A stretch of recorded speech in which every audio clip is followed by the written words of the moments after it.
PAE se déroulant à Détroit dans l'état du Michigan, il y a eu le plus grand show de l'été de la WWE. What's up Ekachadit, c'est Jimbo, et aujourd'hui on se retrouve pour les résultats du SummerSlam 2023.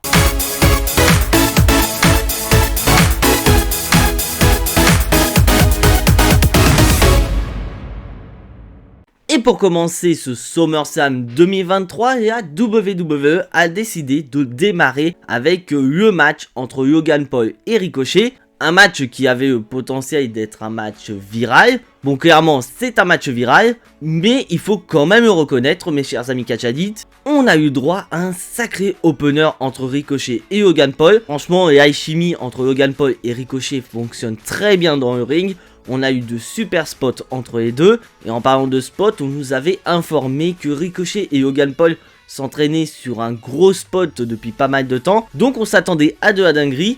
La dinguerie, on l'a quand même eu parce que Ricochet et Logan Paul vont tenter de refaire cette prise qu'ils nous avaient fait du côté de Money in the Bank, qui a finalement été botché à Money in the Bank et Logan Paul a failli s'en sortir avec une grave blessure, qui arrive facilement à avoir le public de Détroit contre lui.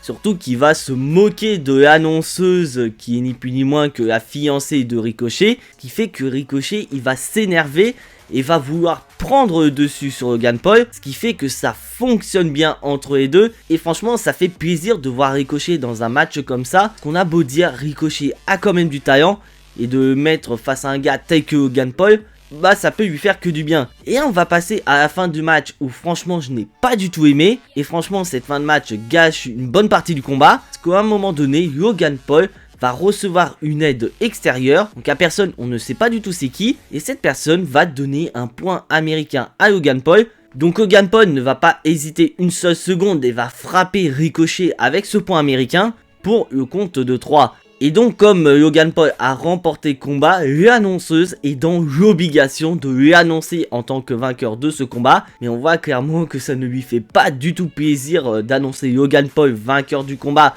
face à son fiancé Ricochet. Mais comme j'ai dit, c'est une fin de match que je ne comprends absolument pas. Parce qu'au vu du match incroyable qu'on a eu entre Ricochet et Logan Paul, bah si tu décides de faire perdre Ricochet de manière hyper clean, bah clairement il ne perd pas de momentum, il a fait un excellent match. Alors que là, bah on sent très bien que la rivalité entre Ricochet et Logan Paul est très loin d'être terminée. Donc on peut très bien s'attendre du côté de Raw la semaine prochaine que Ricochet pourrait demander un rematch face à Logan Paul lors du prochain PAE qui sera Payback. Et ce PAE aura lieu du côté de Pittsburgh, ce sera début septembre. Donc pour moi c'est un très bon opener qu'on a eu entre Ricochet et Logan Paul. Un match de 18 minutes qui mérite la note de 8 sur 10. Qu'après n'hésitez pas à me dire la note que vous allez mettre pour chaque match dans les commentaires. Mais franchement on a eu droit à un très bon opener pour SummerSlam. Et Ader, Cody Rhodes contre Brock Lesnar volume 3. Et honnêtement mes chers amis Catchadit, c'est pour moi le meilleur match entre Cody Rhodes et Brock Lesnar. Et c'est vrai qu'au tout début, quand on nous avait annoncé qu'il n'allait pas avoir de stipulation spécifique entre Brock Lesnar et Cody Rhodes à SummerSlam, c'est vrai que j'étais un petit peu déçu. Mais franchement, le match répond entièrement à mes attentes, parce qu'on a vraiment affaire à un Brock Lesnar qu'on connaît depuis de nombreuses années, c'est-à-dire un Brock Lesnar ultra dominant. Et ce dernier ne va pas hésiter une seule seconde à utiliser son avantage physique sur Cody Rhodes dans le but de dominer. On va avoir droit à un Brock Lesnar qui va faire un petit voyage avec Cody Rhodes du côté de Suplex City. Et là, ce qui va être hyper intéressant, mes chers amis Catchadit, on est vraiment sur un schéma classique de Brock Lesnar, c'est-à-dire un Brock Lesnar ultra dominant. Et le mec il ne va pas hésiter une seule seconde à se moquer de son adversaire. Et donc on va avoir un Brock Lesnar qui à plusieurs reprises va balancer Cody Rhodes à l'extérieur, en estimant que Cody Rhodes ne mérite pas d'être dans le même ring que Brock Lesnar. Mais de l'autre côté on a quand même affaire à un Cody Rhodes qui est animé par une seule chose, c'est de vouloir battre Brock Lesnar. Donc Cody Rhodes, animé par le public, va réussir à remonter à plusieurs reprises dans le ring, ce qui a pour effet d'énerver Brock Lesnar. On sait très bien ce qui se passe quand Brock Lesnar commence à être énervé, il va commencer à baisser sa garde, donc ce qui va permettre à Cody Rhodes de revenir de temps en temps dans le match. Donc après Brock Lesnar c'est pas n'importe qui, donc il va quand même réussir à retourner la situation à son avantage. Mais je suis quand même obligé de parler d'un moment que je n'ai pas du tout compris dans le match. Parce que pour rappel, il n'y a aucune stipulation qui a été annoncée dans ce combat. Donc on est dans un match traditionnel avec des règles. Et vous allez comprendre pourquoi je dis ça. Parce qu'à un moment donné, à l'extérieur du ring, Cody Rhodes va vouloir utiliser les escaliers en acier. Donc il va pas réussir dès le début parce que Brock Lesnar va réussir à le maîtriser. Mais Cody Rhodes il va quand même réussir à utiliser les escaliers en acier et à frapper Brock Lesnar. Donc je pense qu'on est tous d'accord, Cody Rhodes mérite d'être disqualifié. Donc même pas besoin d'avoir l'intervention de Michel Beaujolais sur la chaîne, on n'est pas débile. On est censé avoir un match qui se termine par une victoire de Brock Lesnar par disqualification. Mais arbitre non, il fait style qui n'a pas vu et le match continue entre Cody Rhodes et Brock Lesnar. Donc mis à part ça, on va quand même assister à une grosse dinguerie parce que Cody Rhodes il va se faire surprendre par le Kimura Lock de Brock Lesnar. Mais ce qui va être la dinguerie, c'est que Cody Rhodes va réussir à retourner la prise de Brock Lesnar et à utiliser cette même prise de soumission sur Lesnar. Et tu entends un Lesnar qui est en train de hurler de douleur. Et on se dit putain, pour la première fois de sa carrière, Brock Lesnar risque d'abandonner. Et en plus sur sa propre prise de soumission. Bon, ça n'est pas arrivé, Brock Lesnar connaît la prise, il a réussi à retourner la situation. Mais ça ne va pas empêcher Cody Rhodes d'enchaîner Brock Lesnar avec 3 Crossroads pour le compte de 3. Ce qui fait que Cody Rhodes remporte le combat face à Brock Lesnar. Donc une victoire qui met un terme à cette rivalité. Et on peut dire une rivalité qui a été remportée par Cody Rhodes. Et franchement, il va se passer une dinguerie après le combat. Une dinguerie que Triple H dira en conférence de presse après SummerSlam, quelque chose qui n'était pas prévu, car Brock Lesnar va serrer la main de Cody Rhodes. Bon, si c'était que ça, ce ne serait pas dérangeant parce qu'il y a vraiment une vraie marque de respect entre Cody Rhodes et Brock Lesnar. Non, pas du tout, c'est loin d'être terminé. Car Brock Lesnar va prendre Cody Rhodes dans ses bras. Et je crois personnellement c'est la première fois que je vois Brock Lesnar faire un câlin à un catcheur. Mais surtout il va lever le bras de Cody Rhodes en envoyant un message à tous les catch addicts. Il faut reconnaître Cody Rhodes en tant que face top 1 de la WWE. Clairement ces messages que j'ai vus. Donc franchement c'était une dinguerie. Parce qu'après Brock Lesnar il est très fort pour mettre les gens en avant. On a pu voir avec Drew McIntyre il y a de ça quelques années. Mais là, clairement, avec ce qu'il vient de faire, Cody Rhodes est clairement le face numéro 1 de la WWE. Et que suite à cette victoire face à Brock Lesnar, Cody Rhodes pourrait très bien se diriger vers le titre de champion du monde poids lourd. Donc il faudra attendre la semaine prochaine quel sera le prochain objectif de Cody Rhodes. Donc après, dites-moi dans les commentaires qui voulez-vous voir croiser le chemin de Cody Rhodes. Donc après cette dinguerie qui a duré à peu près une vingtaine de minutes entre Cody Rhodes et Brock Lesnar, et je n'ai pas dit, mais je vais quand même mettre un beau 9 sur 10 sur ce combat. On va enchaîner avec la bataille royale de SummerSlam. Et on ne sait toujours pas c'était quoi l'enjeu. On nous dira jamais. Donc on a les participants qui vont arriver. Et je sais pas si vous avez remarqué, mes chers amis catchadites, il n'y a pas de géant. Parce que ça reste quand même une tradition des batailles royales d'avoir au moins un géant dans ce type de combat. Et ben on va avoir MVP qui va apporter la solution. Un MVP qui va présenter Omos. Donc Omos il fait partie de la bataille royale et c'est donc un géant. Mais un géant qui va rester dans le ring quand même assez longtemps. Ça reste quand même une tradition dans les batailles royales d'avoir le géant qui se fait éliminer dès le départ. Parce qu'on connaît tous la légende de André Géant qui détient à ce jour encore le record de victoires dans les batailles royales. Donc, ce qui fait que depuis à chaque fois qu'on a un géant dans les batailles royales, il se fait éliminer dès le départ. Mais Omos, il aura le temps d'éliminer 4-5 catcheurs avant de se faire éliminer. Et je vais noter un autre point dans cette bataille royale, mes chers amis catchadites. Nous avons la présence du champion des États-Unis, Austin Theory. Et tu vois qu'on ne respecte absolument pas le champion des États-Unis, Austin Theory. Parce que sinon, il y aurait eu son match de championnat du côté de SummerSlam. Bah non, on te met du côté de la bataille royale. Et comme si ça suffisait pas, Austin Theory va se faire éliminer par ni plus ni moins que son challenger, c'est-à-dire Santos Escobar. Donc on ne continue pas du tout à respecter le champion des États-Unis. Ça fait un petit peu mal, sachant qu'Austin Theory est quand même un excellent catcheur. Et on va se diriger vers le trio final. Et bordel, quel trio final! Nous avons LA Knight, Sheamus et Jay Styles.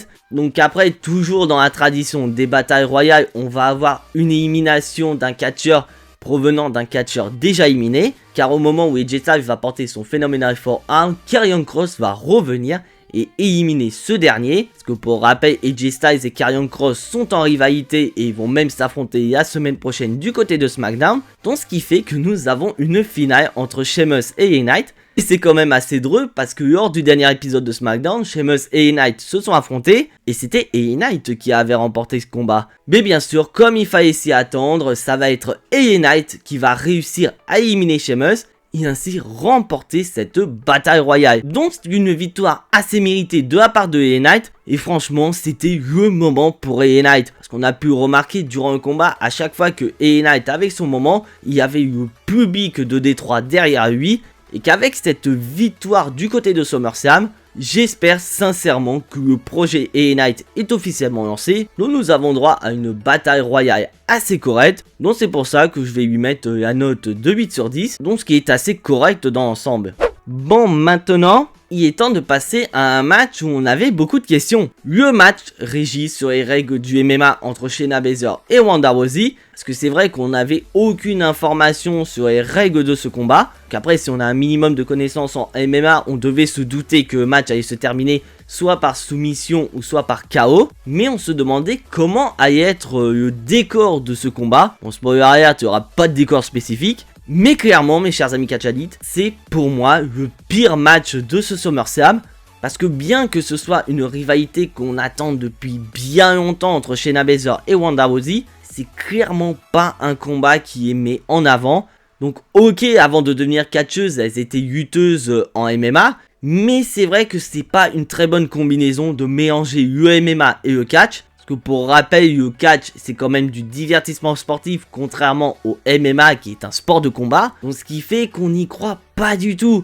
Et on remarque que le public de Détroit est littéralement en train de dormir. C'était clairement le match post-pipi. Et d'ailleurs on va rigoler parce qu'on était tous présents en live sur Twitch.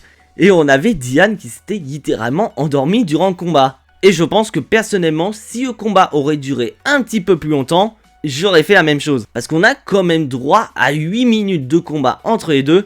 Et franchement, il ne fallait pas plus. 8 minutes de combat qui va se solder par une victoire de Shayna Baszler par soumission. Donc une victoire que je voulais quand même voir pour Shayna Baszler. Parce que je l'avais dit dans mon pronostic que ce match était potentiellement le dernier match de Ronda Rousey à la WWE. Et que c'était sa volonté de vouloir affronter sa meilleure amie. Et on peut sentir à la fin du combat, Ronda Rousey est sur le point de verser sa petite arme envers sa meilleure amie. Mais elle ne va pas le faire, mais tu sens quand même qu'elle est pas loin de le faire. Donc une victoire de Shayna Baszler et j'espère sincèrement qu'avec cette victoire, Shayna Baszler va redevenir le monstre de destruction qu'elle avait été lors de ses débuts dans le roster principal. Et en espérant que dans les prochains mois, Shayna Baszler redevienne cette menace qu'elle était avant pour pourquoi pas affronter Rhea Ripley dans le futur. Donc clairement c'était le pire match de la soirée, c'est pour ça que personnellement je ne peux pas lui mettre plus de 5 sur 10. Bon, je lui mets quand même la moyenne parce qu'on a quand même eu la gagnante qu'on voulait voir. Bon, après ça mes chers amis catchadites, il est temps quand même de repasser aux choses sérieuses. Donc quoi que de mieux que de passer au match pour le titre intercontinental entre Gunther et Drew McIntyre. Et franchement nous avons droit à un très bon combat de 13 minutes entre ces deux catcheurs. Clairement nous avons affaire à une bagarre entre deux bonhommes. Et c'est vrai qu'au tout début, on a un petit peu de mal à s'investir dans le combat. Donc après, ce n'est pas la faute de Drew McIntyre et de Gunther, ils font vraiment le boulot. Mais ce qu'il faut pas oublier, c'est que précédemment, on s'est tapé un match catastrophique. Donc ce qui fait que le public s'est un petit peu endormi et il leur faut beaucoup de temps pour se réveiller. Donc il va leur falloir à peu près 5-6 minutes pour se réveiller et pouvoir assister à cette dinguerie entre Drew McIntyre et Gunther. Après c'est vrai que quand tu connais Gunther, tu sais très bien qu'il est capable de faire d'excellents combats. Mais c'est vrai que ce combat est un petit peu inférieur à ce qu'il est capable de proposer. Mais ça n'empêche pas que son match face à Drew McIntyre est quand même très bon. Et nous avons affaire à un Gunther qui a plusieurs cordes à son arc et qui est capable de remporter le combat de plusieurs manières. Et il va le faire face à Drew McIntyre parce que Gunther il va nous faire un enchaînement splash, clothesline et powerbomb pour le compte de 3, si battre Drew McIntyre et repartir avec le titre de champion intercontinental. Et on sent très bien que Gunther il va battre le record légendaire du Hunky Talkman, faisant de lui le champion intercontinental au règne le plus long d'histoire. Qu'après ça aurait été Drew McIntyre qui remporte le combat, ça ne me dérange pas. parce que ça aurait pu permettre à Gunther de se diriger vers le main event du côté de Raw. Bon, après je suis pas inquiet, je vous l'ai dit lors de mon Jimbonostic que Gunther est un futur main eventer, donc on n'est pas inquiet, une fois qu'il aura perdu son titre intercontinental, il ira rapidement dans le main event. Mais pour le moment, l'objectif il est tout simple, c'est de battre le record légendaire du Honky Tonk Man pour le ring général. Donc nous avons affaire à un très bon combat entre Gunther et Drew McIntyre. Certes un match moins bon que ce qu'il est capable de faire, mais j'ai bien aimé ce combat et c'est pour ça que je lui donne la note de 8 sur 10. Mais c'est vrai, j'attends avec impatience la note de Dave Meltzer. Parce que c'est vrai que Gunther ces derniers temps, il enchaîne les 5 étoiles et plus précisément face à Sheamus et Drew McIntyre. Donc ce serait vraiment une dinguerie que Dave Meltzer décide de mettre un 5 étoiles sur ce combat. Ce qui veut dire que Gunther obtiendrait son 6ème match 5 étoiles à la WWE. Mais surtout le 3ème en tant que champion intercontinental. Et surtout, les 3 étoiles, il les aurait obtenus contre Sheamus et Drew McIntyre. Ah, j'ai l'impression que les catcheurs européens, Dave Meltzer, ils aiment bien la WWE. Et maintenant, mes chers amis catchadites, on va passer à, selon moi, le meilleur match de ce SummerSlam 2023. Seth Rollins contre Finn Balor pour le titre de champion du monde poids lourd. Et un match qui a un parfum assez particulier, le parfum de la vengeance. Car rappelez-vous mes chers amis catchadites, c'était il y a 7 ans au SummerSlam 2016 que malheureusement les rêves de Finn Balor se sont éteints à cause de Seth Rollins. Et tu vois que ça a laissé des marques sur Finn Balor, car au moment de son entrée, on peut voir une inscription au niveau de son épaule droite, que pour rappel c'était l'épaule droite que Finn Balor s'était baissé lors de son combat face à Seth Rollins. Mais surtout ce qui va être le plus dingue, ça va être du côté de Seth Rollins, car Seth Rollins va rentrer dans la tête de Finn Balor, car on peut voir que Seth Rollins porte le même haut qu'il y avait il y a 7 ans face à Finn Balor. Et on sait très bien que Seth Rollins, il est très fort pour rentrer dans la tête de ses adversaires. Il faut quand même se rappeler de l'année dernière face à Roman Reigns où il était rentré sous le thème et la tenue du Shield. Donc ce qui fait que Finn Balor, il est pas très content vis-à-vis de Seth Rollins. Et franchement, mes chers amis catch addicts, c'est le match que j'attendais entre Finn Balor et Seth Rollins. Car nous avons le droit à 18 minutes d'un excellent combat où tu sens que Finn Balor, il veut se venger, il veut démolir Seth Rollins. Et ça se ressent à l'extérieur, car à un moment donné, on va avoir une séquence à l'extérieur où Finn Balor va réussir à porter un powerbomb sur Seth Rollins. Et pour rappel, il s'agit du même powerbomb que Finn Balor a subi en 2016. Ce powerbomb qui avait brisé l'épaule de Finn Balor, faisant malheureusement de Finn Balor le catcheur règne le plus court de l'histoire pour le titre universel. Et bien sûr mes chers amis catch addicts, il y a l'aura d'un certain Mr. Money in the Bank Damien Priest qui plane autour de ce match. Et c'est sans aucune surprise que Damien Priest va arriver. Un Damien Priest où tu penses qu'il va cacher la mallette et ainsi voler le moment de gloire de Finn Balor. Mais pas du tout mes chers amis catch addicts, Damien Priest est là pour aider Finn Balor. Et Damien Priest il ira même demander l'aide de Dominic Mysterio et de Rhea Ripley pour vraiment aider un maximum Finn Balor à venir à bout de Seth Rollins. Mais Finn Balor il ne veut pas l'aide de Damien Priest ou encore le reste du Judgment Day. Il veut remporter le match de manière clean, mais le plus important, il veut sa revanche contre Seth Rollins. Mais de l'autre côté, Seth Rollins, il ne va pas du tout se gêner de profiter de ces moments de distraction pour tenter de remporter le combat.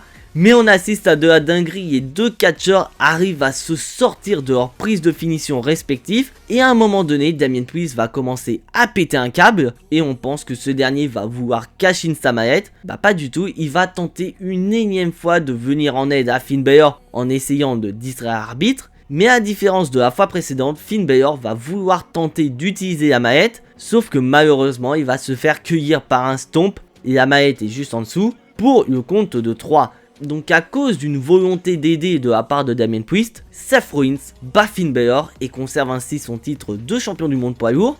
Et franchement c'était le match que je voulais voir pour ce titre de champion du monde. Parce que souvenez-vous lors de mon Jimonostic j'avais dit qu'à l'heure actuelle le titre de champion du monde poids lourd était vraiment présenté comme un titre de champion du monde de substitution.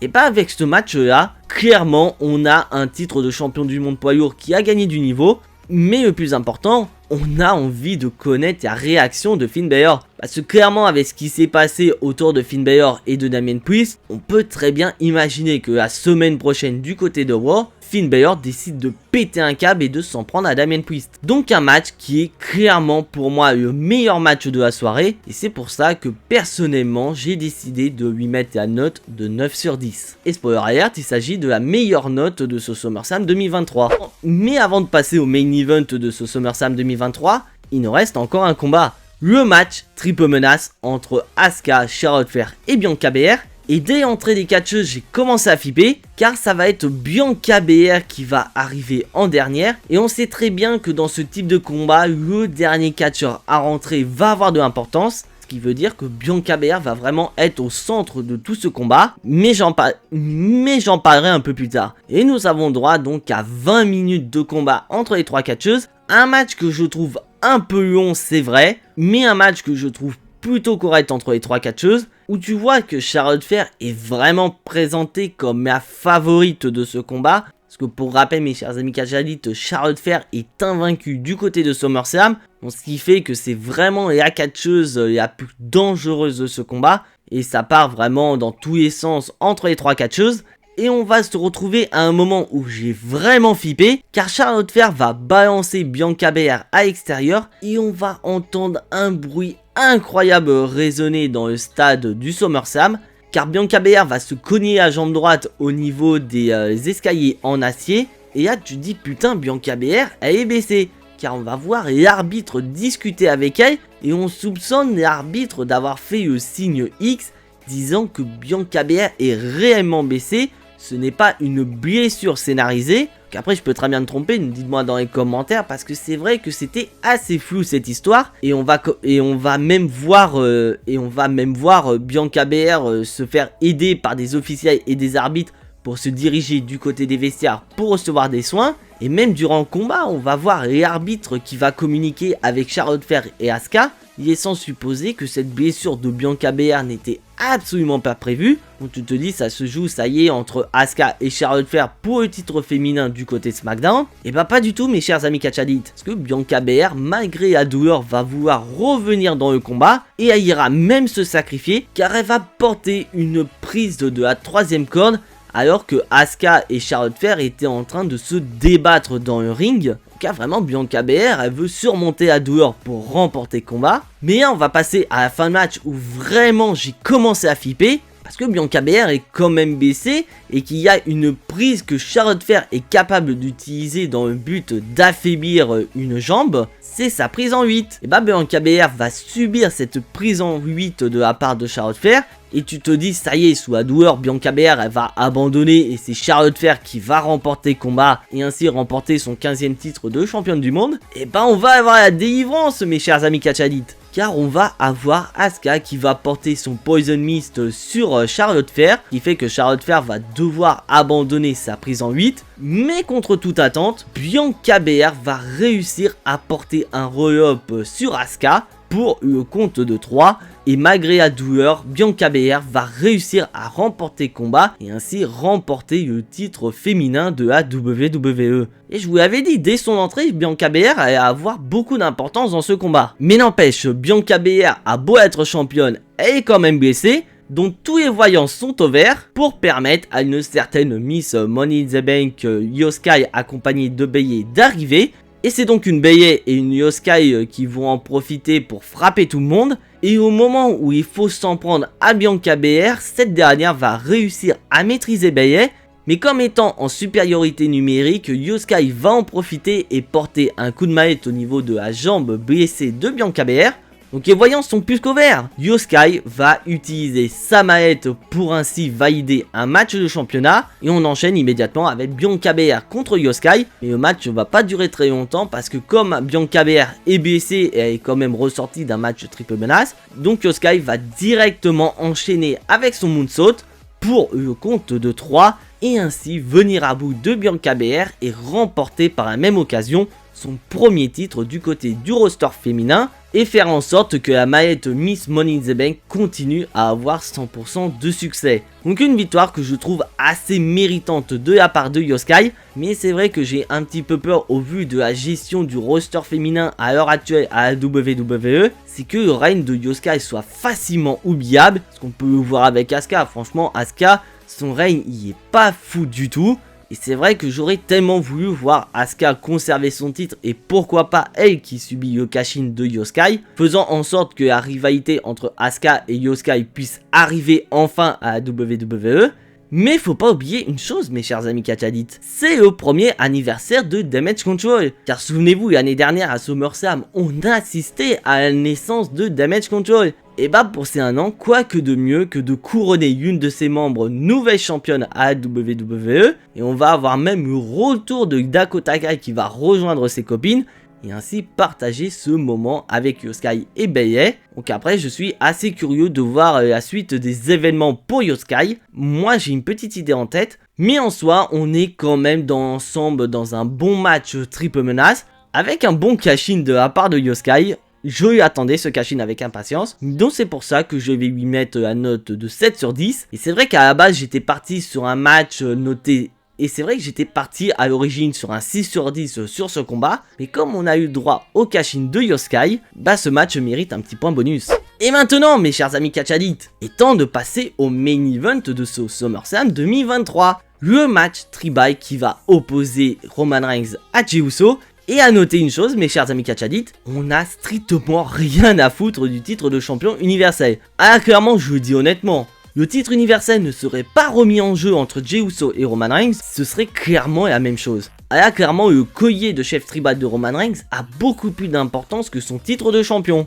Mais bon, je vais me calmer un peu, on va parler du combat. Nous avons droit à 36 minutes de combat entre les deux. Je pense que vous en doutez, il s'agit du plus long match du côté de SummerSlam.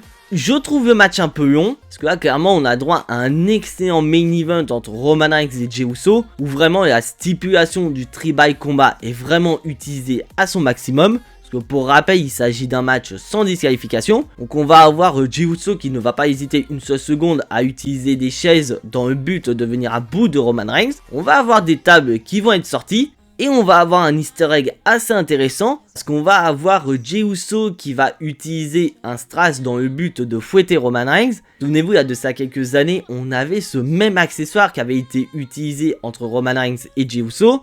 Et le match va se déplacer à l'extérieur. Et j'ai oublié de vous dire quelque chose, mes chers amis catch addicts. Lors de l'entrée de Roman Reigns, on avait uniquement Paul Heyman. On n'avait pas Solo Sikoa. On s'est laissé supposer que durant le combat, Solo Sikoa allait intervenir. En plus, il y en a parfaitement le droit, il s'agit d'un match sans disqualification. Et bah au moment où Roman Reigns est en difficulté, Solo Sikoa va arriver et va littéralement défoncer son frère en le faisant passer dans un premier temps à travers une table à l'extérieur. Et au moment où les trois vont revenir dans le ring, tu sens que le match est sur le point d'être terminé. Surtout quand Solo Sikoa et Roman Reigns sont sur le point de porter leur combo Samoan Spike et Spear. Et comme par miracle, Jey Uso va avoir un regain d'énergie et va réussir à esquiver le spear de Roman Reigns, ce qui fait que c'est Solo Sikoa qui va prendre le coup de Roman Reigns. Et malheureusement, bien que ce soit une ouverture pour permettre à Jey de porter son spear sur Roman Reigns va se dégager au compte de 2. Et là, ce qui va être très intéressant, mes chers amis catch addicts, c'est que le match va une nouvelle fois se diriger vers l'extérieur du ring. Et Roman Reigns va demander à Solo Sikoa d'aider à se relever. On va voir que Solo Sikoa va se mettre à hésiter, ce qui va énerver Roman Reigns. Et là tu te dis ça y est, Solo Sikoa il va péter un câble et il va péter la gueule de Roman Reigns et ainsi permettre à son frère de remporter le combat. Et bah pas du tout, parce que ça va être une nouvelle ouverture pour Jey Uso de porter un spear à Roman Reigns à travers les barricades de sécurité. Un spear qui ne va pas plaire à Solo Sikoa et ce dernier va vouloir venir à bout de Jey Uso. Mais Jey Uso, voilà, il veut en finir une bonne fois pour toutes et va réussir à s'occuper de son petit frère en le faisant passer à travers la table des commentateurs. Donc là, tu te dis, ça y est, tous les voyants sont au vert, Jey Uso s'est débarrassé de Solo Sikoa. Il est temps maintenant de se débarrasser de Roman Reigns. Donc Jey Uso va ramener Roman Reigns dans le ring, porter un deuxième spear et enchaîner avec son Uso Splash pour le compte de 3. Mais au moment de faire tomber, on va avoir un homme cagoulé qui va tirer Jey Uso à l'extérieur. Tu te dis putain de merde, c'est qui est encore intervenu dans ce combat? Et bah surprise mes chers amis catch addicts, c'est Jimmy Uso, le frère jumeau de Jey qui vient de lui priver d'une victoire face à Roman Reigns. Et là je sais pas pour vous mes chers amis catch addicts, mais quand j'ai vu ça, je me suis dit mec pourquoi? Donc, malheureusement pour Jey, Jimmy va lui mettre un super kick, lui envoyer en pâture à Roman Reigns. Et tu vois que Roman Reigns lui-même, il ne comprend pas du tout ce qui se passe. Parce qu'il faut pas oublier, mes chers amis catchadites, Jimmy Uso a été le premier il y a de ça quelques mois à trahir Roman Reigns. Et là, comme par hasard, quelques mois plus tard, il revient sur sa décision et décide d'une certaine manière à aider Roman Reigns. Ça n'a pas de sens. Donc après ça, Roman Reigns va enchaîner avec un spear qui va faire passer Jey Uso à travers une table pour le compte de 3. Donc avec cette intervention de Jimmy Uso, Roman Reigns remporte le combat. Mais comme je l'ai dit, le titre de champion universel, on s'en fout royalement, car Roman Reigns va célébrer en brandissant son collier de chef tribal. Donc comme je l'ai dit, on n'aurait même pas mis le titre de champion universel dans cette rivalité, c'était clairement la même chose. Mais là où je suis quand même obligé d'en parler, c'est pourquoi Jimmy Uso a décidé d'intervenir. Bon, après, je sais très bien dans les commentaires ce que vous allez me dire. C'est parce que Jimmy Uso était jaloux de son frère. Donc dans le cas, oui, je suis entièrement d'accord avec vous. La jalousie va être l'instrument moteur de cette rivalité entre les deux frères Uso. Mais le problème, c'est que je trouve que ça a mal été apporté.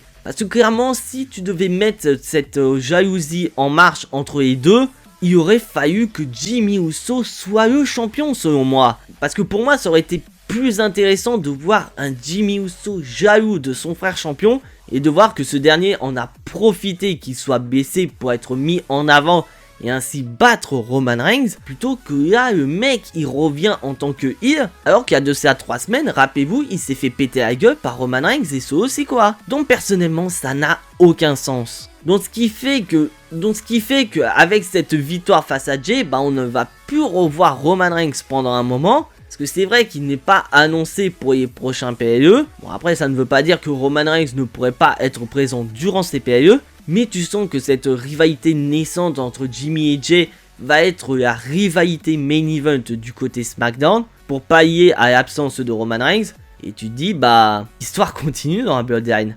Donc il est temps de parler de la note de ce combat. Et c'est vrai qu'en soi, nous avons droit à un excellent tribal combat entre les deux, mais malheureusement, à cause de l'intervention de Jimmy Uso qui n'a absolument aucun sens, je suis obligé de mettre un point de pénalité sur ce combat, et j'ai donc décidé de mettre la note de 8 sur 10 sur ce combat, parce que clairement, si on n'aurait pas eu cette intervention de Jimmy Uso, on aurait eu droit à un 9 sur 10, et ça aurait été l'un des meilleurs matchs de ce SummerSlam 2023. Et c'est sur cette trahison fratricide que se termine ce SummerSlam 2023.